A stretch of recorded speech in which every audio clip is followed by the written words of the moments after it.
vou fazer uma crítica rápida aqui, meus colegas brasileiros. Por favor, meus colegas, não se sintam ofendidos. Construtiva. Porque é construtiva. Quando eu vejo policial falando, mas o policial morreu, cadê os direitos humanos? Meu amigo, direitos humanos não foi feito para trabalhar para policial. Eles são a antipolícia. Direitos humanos é uma organização, um entendimento para lutar contra o Estado. O policial é o Estado. Então, assim, é uma ideia muito estranha o policial falar, mas cadê os direitos humanos quando o policial morre? Os direitos humanos não vai vir. Eles não foram feitos para defender a vida do policial, que no caso seria o Estado. Então vamos parar com essa ideia de que, cadê os direitos humanos? Os direitos humanos não vai vir. Eles não foram feitos para isso. Entendeu? É a mesma coisa de falar, tá tendo incêndio, cadê a Guarda Civil? A Guarda Civil não foi feita, os bombeiros foram feitos para o incêndio. Então, né, só para esclarecer isso. Então o que acontece?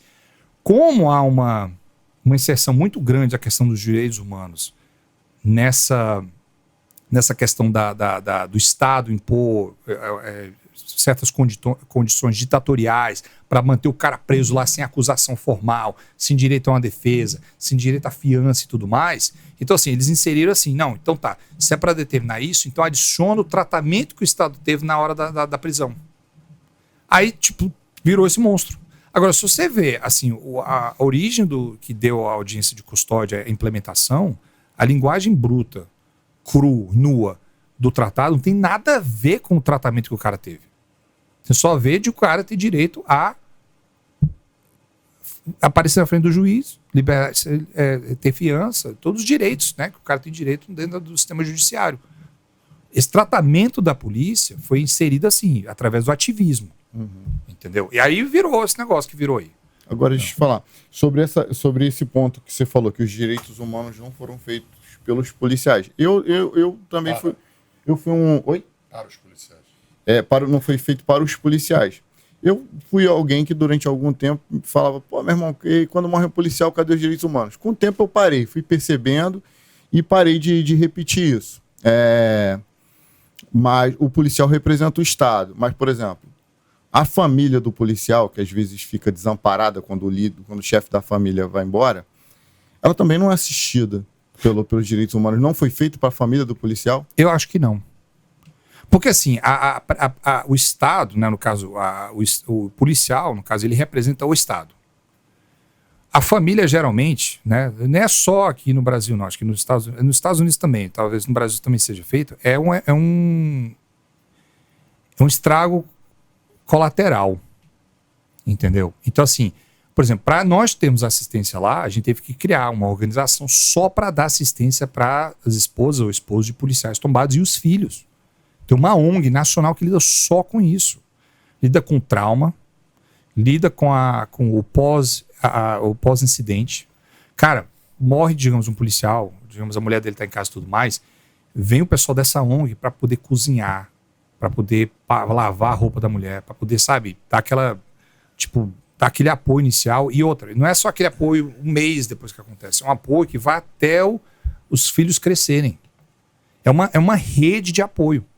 Não é direitos humanos. Por isso que eu falo, a gente só tem nós. Não, mas sabe uma coisa assim que eu acho sobre essa questão, por exemplo? É claro que hoje assim, tem um aparelhamento dos direitos humanos. Mas onde eu vejo que seguindo assim esse exemplo do Rômulo, o policial, ele é, antes de policial, um ser humano. Ele tem direitos. Direitos, por exemplo, o Estado, é dever do Estado dar condições do policial de trabalhar e poder desenvolver bem o seu trabalho. No momento que o Estado começa a violar alguns direitos, como, por exemplo, questões de escala, equipamento, e coloca o policial numa situação que acaba resultando a sua morte, porque o Estado violou, escala, o policial precisa dormir, o policial precisa ter um colete, o policial não pode trabalhar com um colete vencido. Então, se o policial toma um tiro no colete, o colete foi perfurado porque estava vencido, o Estado violou o direito humano daquele policial, da proteção que deveria dar à vida dele para ele poder trabalhar. A partir do momento que o Estado, existem alguns direitos, até direitos trabalhistas que ele tem, e o Estado viola aquilo ali, e aquilo gera um problema mental e tal, não sei o quê. Está havendo essa violação também. Concordo contigo que quando o policial é assassinado por um bandido, cara, o bandido, ele viola realmente o direito humano. O bandido violou o direito humano. Aí os direitos humanos foi criado justamente para conter as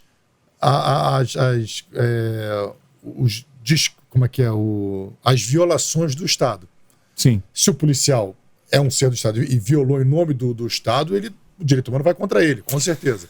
Mas nesse caso, quando ele viola direitos, um direito trabalhista é um direito humano, do qual resulta a morte de um policial, eu acho que seria de bom grado, até uma atitude assim, o direito humano manter, as organizações de direitos humanos, defender esse direito do policial que foi violado pelo próprio Estado. Eu só vou discordar por duas razões. Primeiro, porque esse tipo de organização que pensa dessa forma não consegue diferenciar o policial exercendo o papel dele do Estado, logo ele é o Estado, e o policial separar do Estado como ser humano, membro da comunidade, membro da sociedade. Eles não conseguem fazer essa diferenciação. O que piora ainda muito mais, eu sei que é um assunto extremamente complicado, tá? Peço perdão para meus colegas, eu tenho muitos colegas na PM. Eu fui praça oficial, tá? Então eu vou usar a minha experiência como praça oficial. Não tem como sindicalizar as Forças Armadas. Eu entendo que a gente sempre lida na questão da exceção, do estado de exceção.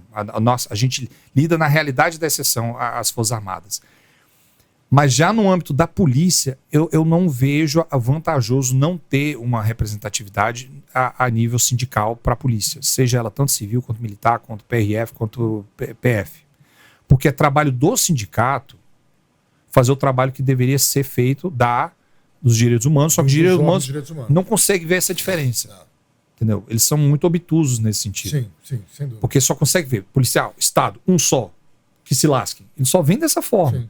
Já o sindicato não. O sindicato consegue ver, peraí, eu consigo ver a instituição e consigo ver o policial como duas entidades separadas. Eu preciso advogar, né, em prol do policial. Então o trabalho é do sindicato fazer isso. Inclusive o pessoal fala, cara, como é que você... Nos Estados Unidos a polícia chegou no ponto de que ela tem todos esses benesses de apoio popular, não sei o quê, aquela coisa toda, financiamento de casa, tudo isso aí. Né, tudo que o pessoal fala que a polícia tem de bom. Não foi o Estado, foram os sindicatos. Não foi os direitos humanos, foram os sindicatos. Então o que a gente tem de benefício hoje é através de sindicatos. Inclusive o maior sindicato que nós temos, é uma associação, é a Ordem Fraternal Policial.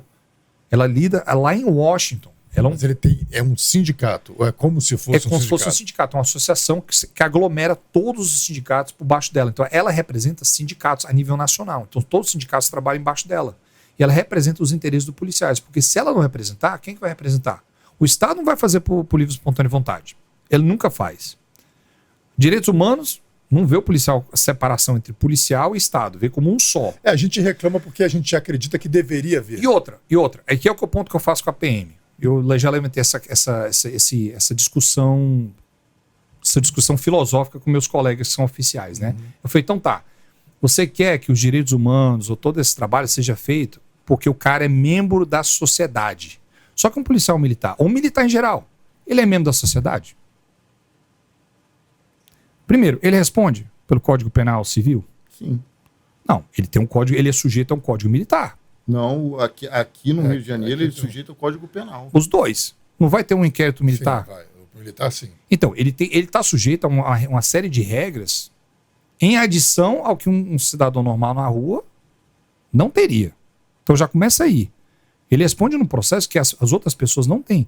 Ele é sujeito a certas regras militares que um cidadão normal não tem. Logo, ele não faz parte da sociedade em geral. Ele vive num estado de exceção. Entendeu? Então, assim, já começa aí essa questão. Então, assim, hoje o policial já responde civilmente, tá? Quando ele mata alguém, enfim, né? Ele responde civilmente, júri popular, aquela coisa toda. Mas nem sempre foi assim. Entendeu? Então, por exemplo, pra gente lá, por isso que vai falar, por que a polícia nos Estados Unidos não é militarizada? Por essa questão. Porque desde a fundação do Estado, eles já querem assim, tá? Se o cara vai aplicar a lei, ele tem que ser sujeito à mesma lei que ele aplica. Desde o começo, quando eles definiram a polícia, já foi definido dessa forma. Acho que, então, tá. Se ele vai aplicar a lei, ele tem que ser sujeito à mesma lei. Não tem como ele... eu vou aplicar a lei civil pro paisano, mas eu vou responder militarmente aqui separado. Um conjunto de regras separado que ninguém é sujeito a isso. Quando começou isso, foi quando houve a separação, também a questão de que não queria a polícia sujeita ao Estado, né, a questão da monarquia, então já separaram e colocaram em lei de que os militares não podem atuar em território americano em funções de polícia. O exército não pode. Só se for declarado lei marcial. Entendeu? Então, outra questão também. A maioria dos policiais aqui no Rio de Janeiro não morrem em serviço. Eles não morrem durante os patrulhamentos de favela, durante operações policiais. Alguns morrem, são alvejados e tal, mas não é a maioria. A maioria morre durante sua folga, quando está no seu lazer. Ainda assim, você acha que os direitos humanos não deveriam atingir esses policiais? Ele estava, digamos, vou usar um exemplo aqui, digamos que o policial morreu fazendo bico. Não, morreu no trânsito, sendo roubado. Ele estava dirigindo o carro dele, a moto dele, às vezes estava com a sua família no lazer mesmo. Eu posso até concordar de que o direito humano pode até atuar nessa questão. Só que lembre-se, a questão não é eu que preciso de convencimento de que naquele momento ele não é parte do Estado, ele estava ali como cidadão normal que simplesmente foi vítima de uma violência. Os direitos humanos não vai, já tem essa, já está na definição do livreto deles. Eles veem o policial como parte do Estado. Eles não conseguem separar ele do Estado. Eu consigo, você consegue, o sindicato consegue, todo mundo consegue. Direitos humanos não consegue separar. Ele fala, Estado, violador. Policial, viola junto. Então o Estado deveria defender o policial. Já que o policial é visto como Estado, o Estado deveria abraçar o policial, dando retaguarda jurídica. Assim, eu entendo que você está falando assim, o direito humano foi criado para conter violações do Estado. Então, se um marginal mata um policial, isso não tem a ver com direitos humanos. Não. O que tem a ver quando um agente do Estado mata uma pessoa. O direito humano quer saber. É aí que ele vai atuar. Assim, eu sei que você está falando assim, o mundo real é esse. Nós não podemos contar com eles. Não. Não conte com eles. Não conte com eles. O mundo ideal, eu falo assim, não seria exatamente na morte de um policial, mas seria quando o Estado está, por exemplo, o Estado mata uma pessoa inocente, aquela pessoa inocente merece receber uma indenização do Estado. E os direitos humanos, e se o Estado não pagar a indenização para aquela pessoa, o Estado vai estar violando um direito dela, porque ela tem direito àquela indenização, mas o Estado não está pagando. Então, a Associação de Direitos Humanos vai atuar para que o Estado atenda o direito daquela pessoa que foi morta pelo Estado, da família daquela pessoa que foi morta pelo Estado, e pague a sua indenização. Exatamente. O caso que eu acho que o Romulo também, para ele, causa uma indignação é quando o Estado não paga a pensão de morte para a família do policial. O Estado está violando o direito daquela família porque esse direito também é previsto em lei. Só que quem tem que correr atrás disso? Sim, mas assim, o certo, o direito humano, como o direito humano é politizado, não vai fazer isso. Eles têm uma viés político. Mas um direito humano que realmente é imparcial e realmente está preocupado com direitos humanos, olha só, nesse caso aqui, esse policial foi morto de serviço, a família dele tem direito a uma pensão. O Estado não está pagando essa pensão, logo o Estado está violando um direito daquelas pessoas que precisam que hoje agora estão desamparadas. O provedor não existe mais. Exato. Eles deveriam atuar. Porém, sabemos que, na prática, eles não atuam por um viés ideológico. Exatamente. Por isso que eu acho que ainda mais importante é a atuação dos sindicatos. Eu não sou sindicalista. Só que hoje, depois de 16 anos de polícia, eu vejo o valor que o sindicato tem para poder pegar essa briga de benefícios que o governo tem que dar para o policial quando ele morre, para a família que fica desamparada, sabe, para condições de trabalho, equipamento que ele precisa ter, até as definições, por exemplo, do trabalho, por exemplo, definir o que é uma operação padrão para a gente.